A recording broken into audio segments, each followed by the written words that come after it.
First of all, just a couple of words about Wheel and Anchor for those of you who are perhaps new, if you have not participated on one of our trips before. What is Wheel and Anchor? What are we all about? Well, to put it briefly, we are a community of travelers from across Canada, and we all share that like-minded sense of adventure and exploration and learning and sampling the interesting tastes and sounds and smells that we have all over the world. And what sets us apart, I think, from other companies and organizations that do tours is the fact that we really share in common this lust for travel combined with a desire to connect with other people. So our mission is, as I say, bringing travelers together, allowing people to really meet each other. We have a lot of solo travelers on our programs who really appreciate the effort that we go to make sure that you meet other people on the trip. So, solo travelers meeting other solo travelers, couples meeting other couples and intermixing. And we have a lot of fun. And that's really part of the game as well. We want to create some pretty amazing experiences. This is a great picture from one of our trips last fall on the Turkish Mediterranean, where we sailed around on a luxury goulet. And, you take a group of people, some of whom know each other. On a lot of our trips, we usually have a handful of people who have been on previous trips with us before, or perhaps have traveled together and have rallied a few friends. And but the community is immediately very inclusive. And that's, again, the feedback we get from our members is that they immediately feel welcome. They immediately feel like, oh, wow, I'm part of something. And that's really what we're all about, is having you be a part of this this travel community that is going off to all kinds of places around the world. Anyway, let me introduce our team for you this morning. My name is Gordon. I'm the founder of Wheel and Anchor and a curator of all the trips. So all of the trips that we have on offer, we've got over 50 this year, are basically the inspiration. Well, the inspiration often comes from our members, but the design, the outline comes from myself. And then I have an amazing team of people that assist me in obviously pulling all the details together, getting our trips set up, and then sharing them with you. That specifically would be Paula and Barb, who are our amazing trip specialists that are there to answer all your questions, get you signed up, and make sure that you're in a good space to join us. So that is a little bit about our team. Today is all about an overview of some of the destinations that we have this spring, where we've got a few spots left for those that maybe haven't made their plans yet. So we're going to take you on a bit of a world tour, covering a couple of different continents, and sharing with you what we're up to. So these are the places we're going to be talking about. This is not an exhaustive list of all of our trips happening this spring. We wanted to focus on the spring, again, specifically just 1 second. Barb needs to be, so just allow me for a minute to just get Barb up on. So Barb's going to be joining us as well. I'm just going to give you a list of a few of the different trips that we have on offer. And we have other trips. We have trips that are obviously long since sold out. But these are the ones where, there's a spot or two left in case you're still looking for something to do this spring. So I'm going to jump right into it. Because we've got a fair bit to cover, but I'm really just going to give you the highlights. So this isn't like one of our normal trip webinars where we go into more detail about what's the program entails on a day-by-day basis. Here, we're just going to touch on a few of the highlights just to give you a taste of what each of these destinations is all about. So let's start with a trip coming up just over a month's time from now. And so short notice for some, but for others who are like, where should I go this spring? Well, I can't think of a better place to escape winter than to Sicily. Of course, you know that Sicily is Italy's boot. We're headed there at the end of March. And specifically, we're going to be spending 2 weeks. This is one of our live away programs in a little city called Syracuse or Siracusa, which is on the east coast of Sicily, just not far from Catania, which is the airport that you fly into. We've got one room left only on our little live away in Syracuse.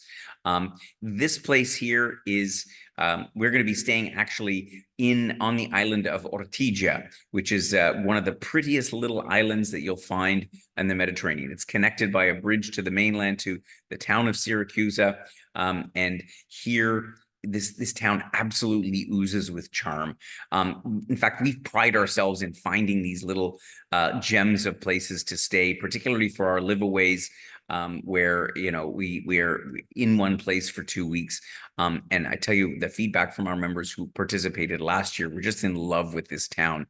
The narrow alleyways, the historic buildings. What particularly like about this town is that the nearby a touristic town of Taormina was made famous by that TV show, that Netflix series White Lotus, which really caused an explosion of tourists, maybe too many.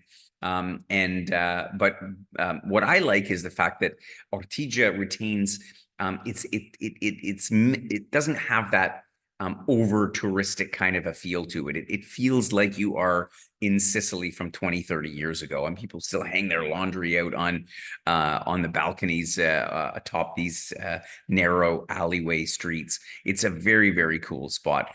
On our live away programs, in case you're not familiar with them, we spend 2 weeks at a go in each place, giving you lots of time. We have a hybrid between the excursions and activities that we organize, that we've gone and again curated by ourselves together with our local partners, so that you have some of the best experiences, but at the same time, ample time to do stuff on your own. In Sicily, from here in Ortigia, you have access to all kinds of amazing spots. We'll visit these amazing Baroque towns, Ragusa, Modica. There's about 8 of them in total in Sicily. We'll visit some of the nicest 3, like you can see here in the picture. Catania as well, which is the principal city on the eastern part of Sicily. We actually have a program to Catania where we take in a theater, a musical event in the evening. And as I say, we'll see these Baroque towns. Sicily, of course, is all about food as well. And they have their own distinct take on Italian cuisine, particularly like you see in the picture, the arancini. Oh, one of my favorite, these rice balls with all kinds of different fillings. You've got caponata, pasta alla sarde. I mean, the food in Sicily is amazing. And so we're going to take you on a tour that is going to give you a sampling of all these different kinds of foods, so that you can go out on your own and try the different ones. And this is what I like, these food tours, because it enables you to try things that you might not order off the menu, because if you're there reading a menu in Italian, maybe it's not translated into English, you're not sure what to have. This will give you those ideas. We'll go to places like Noto, which was heavily destroyed by an earthquake a couple of several decades ago, actually, and completely restored. And again, an amazing example of the architecture you can see. And you can see the hillside, the hilly countryside. We'll actually do a cooking class as well. Of course, the famous cannoli, which are also at home here in Sicily, will be on the menu for that. Yeah, it's really a remarkable experience in Sicily. So if you're thinking about a longer getaway with lots of time for on your own, then Sicily would definitely be the place for you. About a month later, at the end of April, another one of our Italian highlight programs, this time Central Italy, specifically Tuscany and San Marino. This is what we call a sojourn program. And a sojourn program is where we spend 4 or 5 nights, in this case, 5 nights in each destination. So we move around a bit more than on a live away, but less than on a classic experiential program. So by spending 5 nights in 3 different spots around Tuscany, in this case, including San Marino, which is not in Tuscany per se, because it actually is its own country, but it's in the same general geographic area, as you can see here from the map, in the central northern part of Italy. Here we're going to spend 5 nights in each of Florence, the hilltop town of Cortona, as well as in, as I mentioned, San Marino, the 5th smallest country in the world. Let me tell you, Florence is a city that if you haven't visited before, this is the way to do it. And 5 nights is a great amount of time to really get a sense of what the city is all about. Here, you'll have enough time to make a tour of the famous Uffizi Gallery, which is, you can't quite see it on the picture here. It's down in the bottom left alongside the River Arno, and Ponte Vecchio, the old bridge. Of course, the Duomo, this giant and incredibly ornate cathedral, and many other palaces and museums and buildings, a lot of which hail from the time of the Medici family, which are often credited as being sort of the founders of the modern monetary and banking system. As part of their palaces, they have some incredible gardens that we'll visit as well, like Boboli and Bardini. From Florence, it's close enough that we can do a day trip out to Cinque Terre. You've probably heard of it before. This is the famous 5 Cinque Terres, but literally translated means the 5 earths, 5 villages nestled into the cliffs, the steep hillsides of the coast. This is a national park, a UNESCO World Heritage Area. And the neat thing about this is that we do it by private boat. So most of the tourists are trying to jostle their way around by the train and the local ferry, like you can see here in the picture. But we actually board our own private boat in La Spezia. And from there, we go along the coast and admire these beautiful villages, which are actually best viewed from the water.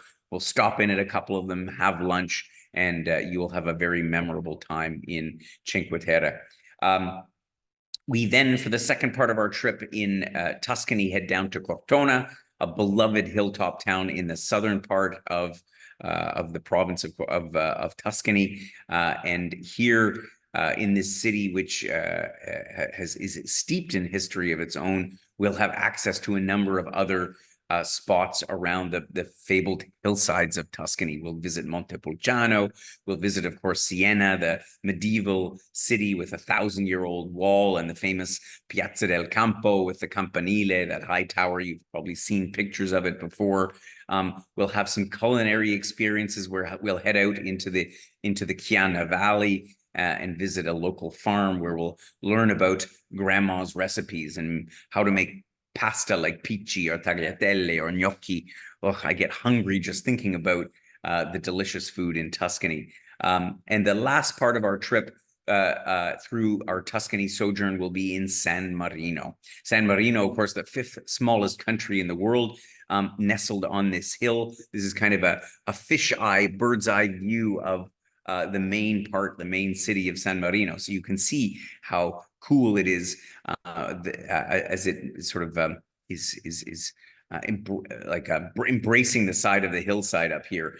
And from San Marino, we have a number of other excursions to do. Obviously, we'll head up to Titano, which is the highest peak in the whole country. I mean, again, the country is the 5th smallest in the world, so it's not terribly big.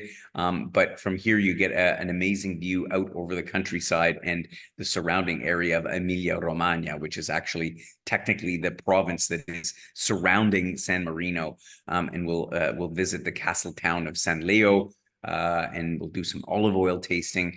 And yeah, you'll have a lovely experience in this very unique place that a lot of people will never make it to, because it's not really close to anything other than being, as I say, just in the eastern part of Tuscany. Another one of our spring trips happening, this is a favorite of ours, is to the Azores. The Azores, of course, an archipelago of islands in the middle of the Atlantic Ocean, about 2/3 of the way between the North American continent and Europe. And the Azores is an autonomous region of Portugal. Specifically, we're going to be visiting the island of São Miguel, which is the principal island, the capital, if you will, Ponta Delgada of the Azores. This is the most interesting and exciting of all of the Azores islands. And our focus here is actually on a little spa town called Furnas, which is sits in the bottom of a long dormant volcanic crater. And so as a result, this town is a spa town. And in fact, we're staying in the Terra Nostra Spa Hotel, which has its own big, huge thermal pool, all naturally heated geothermal water. We'll do some wonderful walks around here. We'll visit waterfalls. We'll visit other lakes that have emerged as a result of these volcanic craters. It's so green on the Azores, you won't believe it. It's like, I think it's greener than Ireland, if you can believe it. And as a result, partly because of its location in the Atlantic, so you get sporadic rainfalls that keep the flora super, super green. You've got waterfalls left and right. So many amazing vistas. I tell you, this is one of those places where literally you want to get the driver to stop about every 500 meters to take in all of the amazing vistas. Here's Pico de Barossa. I remember myself hiking around part of this lake one time, another volcanic lake. And what you can't see so clearly from the pictures here is that from almost every point, you have a view out to the dark blue waters of the Atlantic Ocean. This is a spectacular trip. We do include a boat trip on this visit to the Azores as well, where you'll see dolphins and, with any luck, a number of different species of whales. They have a neat trick in the Azores because, of course, you know, the hills rise up fairly steeply from the coastline, and so they have these spotters. They've been doing this since back in the era when they used to hunt whales in Portugal. Thankfully, they don't do that anymore, but they still go up, and from a distance from the hillsides, they can spot the location of the whales and then triangulate it and communicate that to the boats, which means the likelihood of seeing marine life, like specifically whales, is pretty high. So that's our trip through the Azores. For something a little bit different, at the beginning of May, we have the south of France. Who doesn't want to visit the south of France? It is amazing. Provence, Nice, the French Riviera, a beautiful spot to visit. This trip, we're going to be starting in Nice, which of course is the pearl of the Côte d'Azur, the French Riviera, and one of the largest cities. And I remember going to Nice more than 30 years ago, almost 40 years ago, quite honestly. And the city has absolutely transformed. It truly is the Belle Epoque town. We'll spend a bunch of nights in Nice. We'll then head up to Haute-Provence, Upper Provence, to a lovely town called Forcalquier, from where we can explore a number of other towns in the Luberon area, like Gordes and Roussillon, and so on. And then the final leg of our trip, we'll head via Aix-en-Provence down to Saint-Rémy-de-Provence, which is close to the Rhone Valley. And here we'll be able to visit the Camargue region as well as Avignon.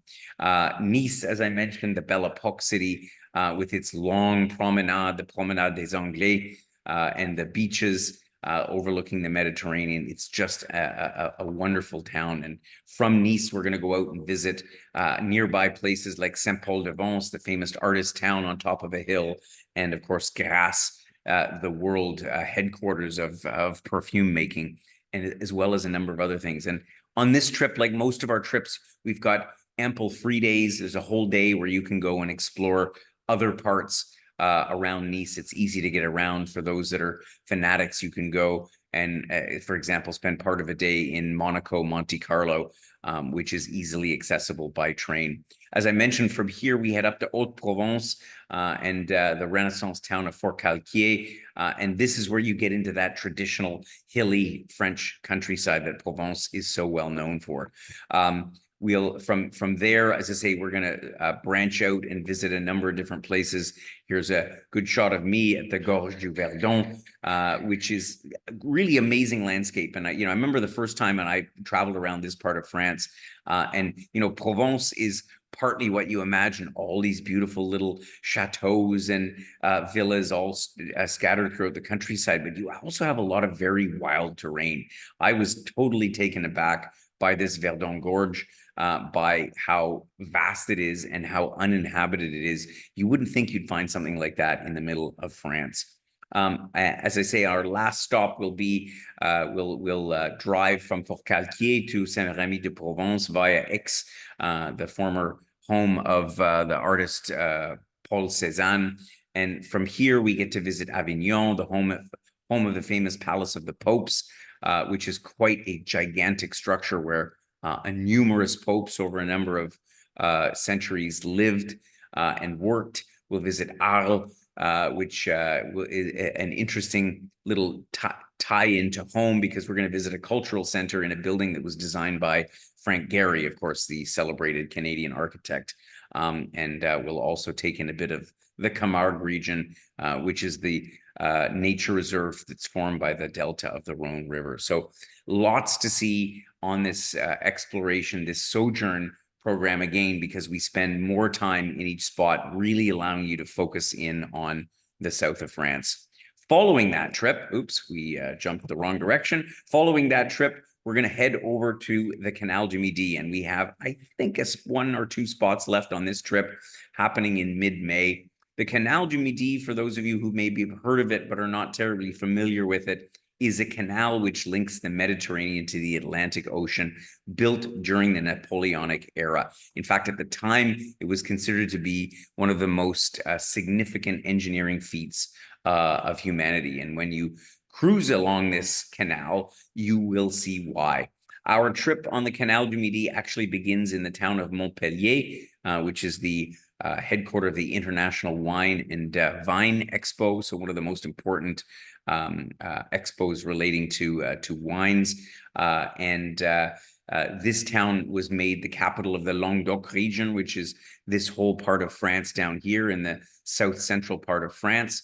By Louis XIV. So there's a lot of history here related to that era in time. So we settle in with a couple of days in Montpellier and then head over to Agde and join our canal boat, where we will make our way up the canal all the way to the medieval city of Carcassonne and finishing up in Toulouse.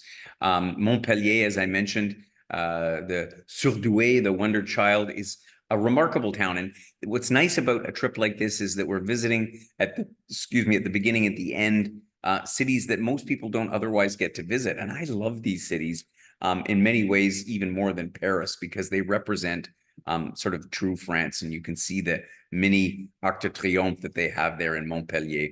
On the canal itself, we cruise along in canal boats.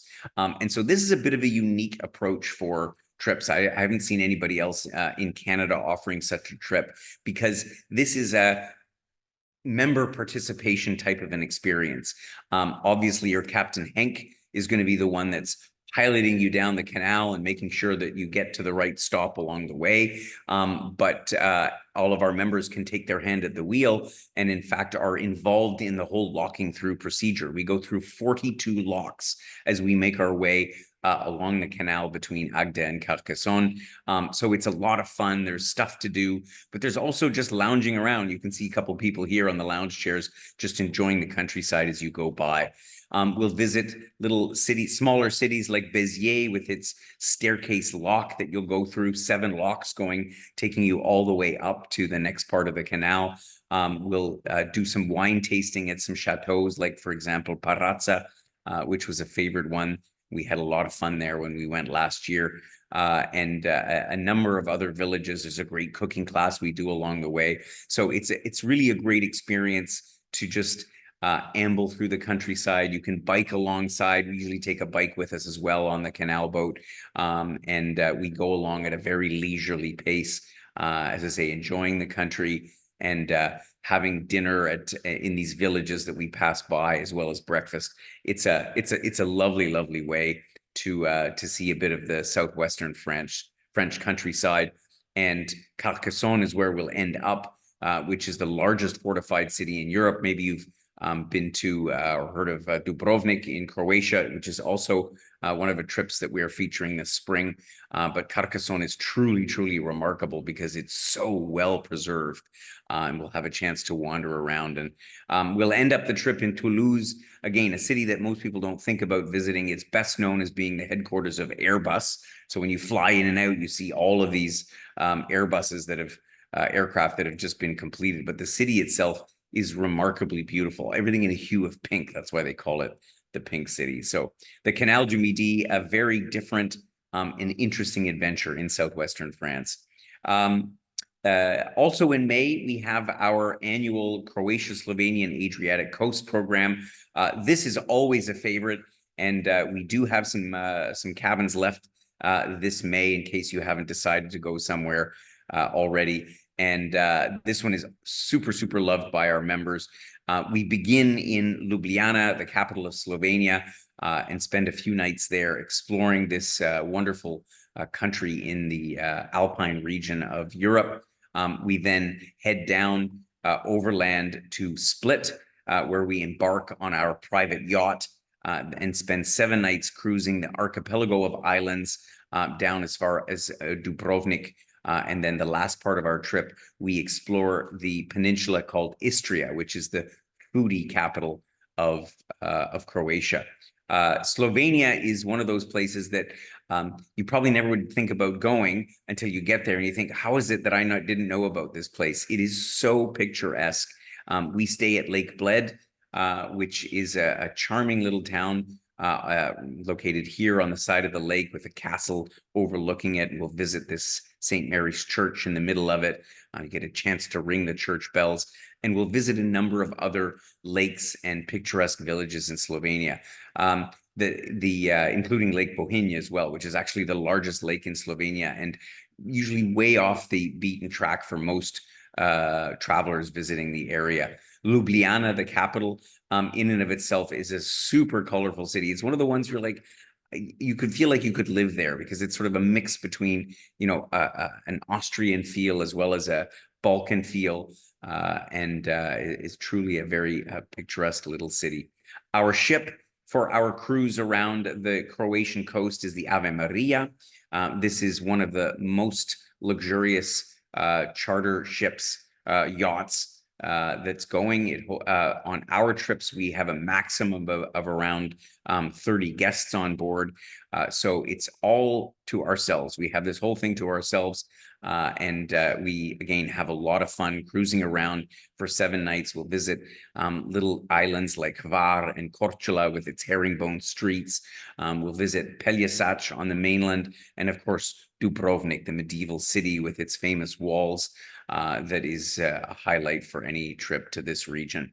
Our final part of our journey will be here to Istria, which is the largest peninsula in the Adriatic Sea, and we'll visit towns like Rovinj and Pula, and really get a taste of why Istria is, as I said, as I mentioned before, the food capital, the breadbasket of Croatia. It's a remarkable, remarkable place.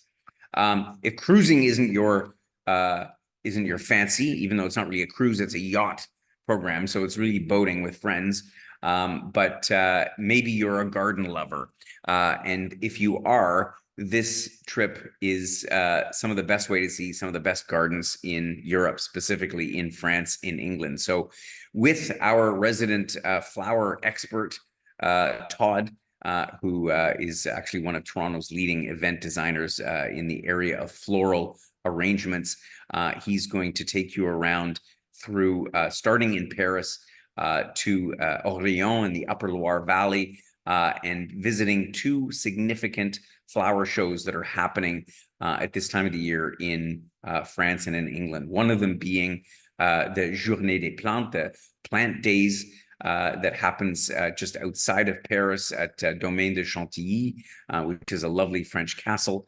And they have an amazing array of, this is the premier flower show, garden show in France. We'll obviously visit Paris itself and some of the gardens that this city is so famous for, like Tuileries, which is right downtown. You can see the Louvre here in the background, and understand a little bit the history of these amazing gardens.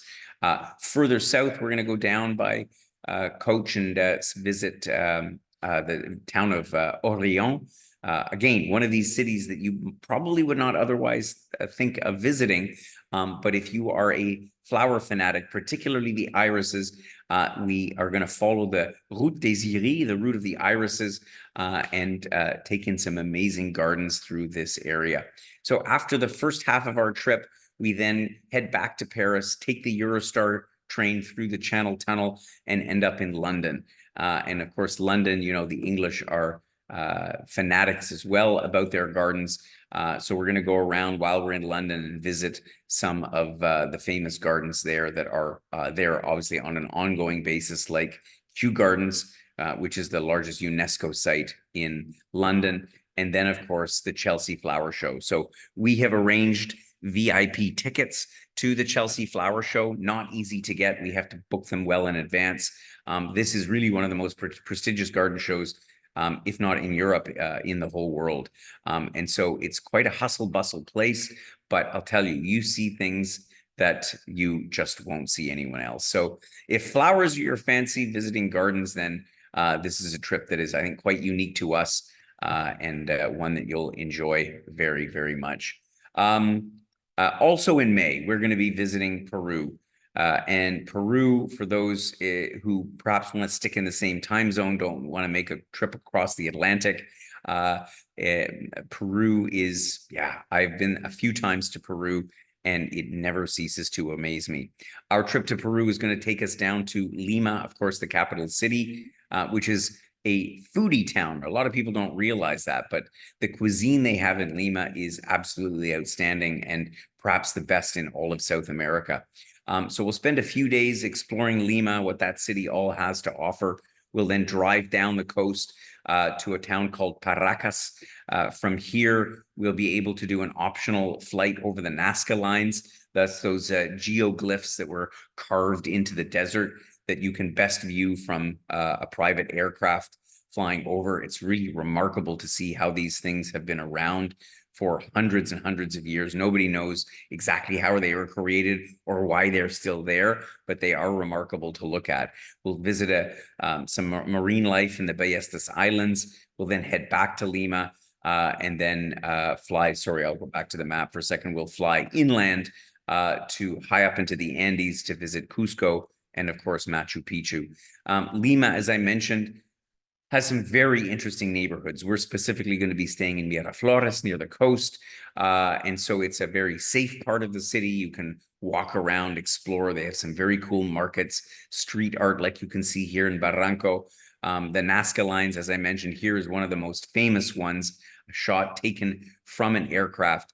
And this is kind of the view that you get. And there's a whole bunch of them. So it's about an hour-long flight, an hour and a half long flight from takeoff until return. And of which about half an hour you spend flying over these incredible carvings in the desert that are really remarkable. That's optional, of course. There's Paracas itself is a lovely little town on the Pacific Ocean where you can hang out for the day if flying in a small airplane isn't for you. As I mentioned, we then head up to Cusco and then down into the Sacred Valley. This is the valley that is full of archaeological remains and former temple sites, much like Machu Picchu.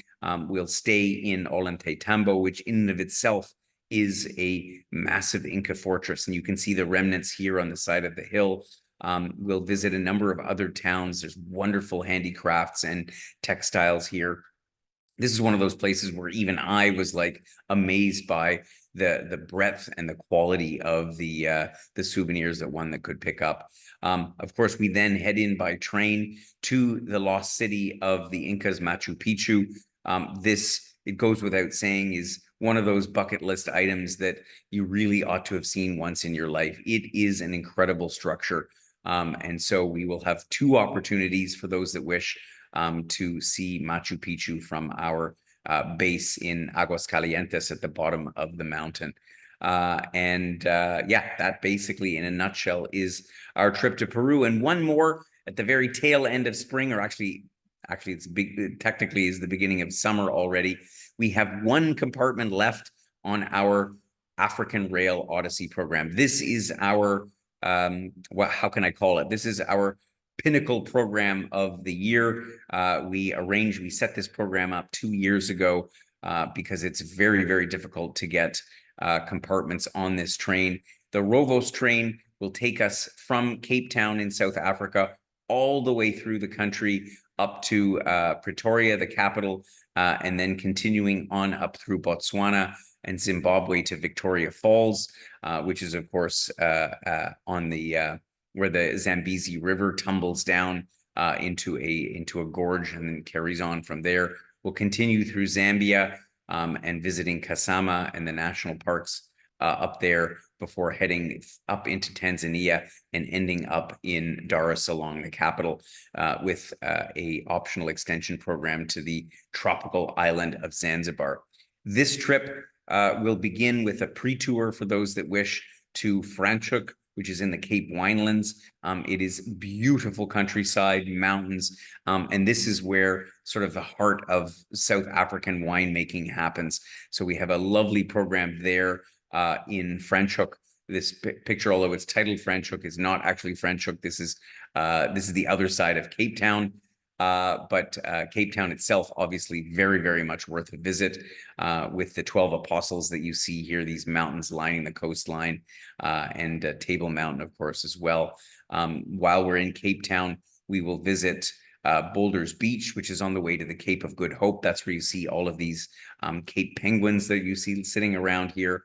And then finally, we'll embark on this journey on Rovos Rail. And Rovos bills itself as the most luxurious train journey in the world. And I was fortunate enough a number of years ago to travel with Rovos. And I'll tell you, there is nothing like it.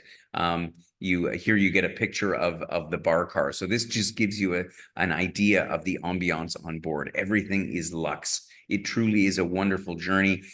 Here's a shot of one of the larger compartments on the train. This one's very sumptuous, but even the so-called standard compartments are very, very comfortable with private washrooms. You have, white glove dining service, gourmet food every night. All of your wine and so on is included. This is the epitome of journeys through Africa. We'll visit places like the Big Hole in Kimberley on our way up from Cape Town up towards Pretoria in the capital, Madikwe Game Reserve in the northern part of South Africa, which is one of the malaria-free game reserves, and we'll actually spend a night here and do some game drives, looking out for some animals. Certainly one of the scenic highlights of this journey is crossing over the Victoria Falls Bridge between Zimbabwe and Zambia, as you see here with the backdrop of Victoria Falls. Stunning, stunning, stunning. Oops, my slides keep going back. And along the way, as I say, you'll be looked after in five-star comfort on this amazing train. There's a number of other stops, and I'm not going to go through the whole itinerary in detail, but if it at all appeals to you, as I say, we have one compartment left, and this is a combination between safari, between cultural experiences, fine food and wine. This trip, I'll tell you, has absolutely everything.